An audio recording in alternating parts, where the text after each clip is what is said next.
అరుణ కిరణాల మధ్య ప్రచండ సూర్యులా ఉదయిస్తాడు. నువ్వు కళ్ళు తెరిచి చూసే లోపు నీ అజ్ఞానపు కళ్ళు తెరిపించి శుభాలు పలికిస్తాడు.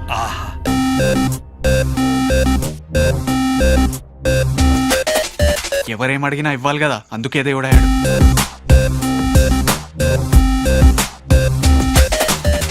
అంటే దేవుడు కూడా మార్కెటింగ్ టీం పనిచేస్తోందన్నమాట.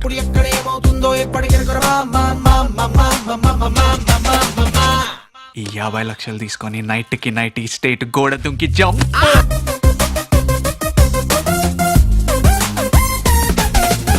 బాబాయ్ లాంటి టీ షర్ట్స్ వేసుకుంటాడా?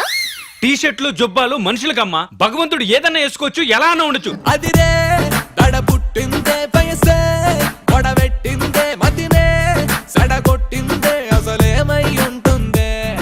దేవుడు 1000 కోట్లు కుమ్మేయచ్చు. మన ఎంపీలు ఎమ్మెల్యేలు బ్లాక్ మనీ ఎక్కడ దాచుకోవాలో తెలియక కొట్టు సాత్తున్నారే.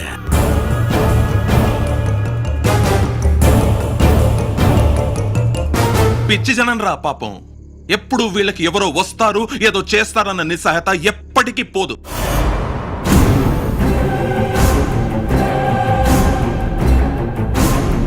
ఇప్పుడు నేను దేవుడిని, నేనేం చెప్తే అది జరుగుతుంది.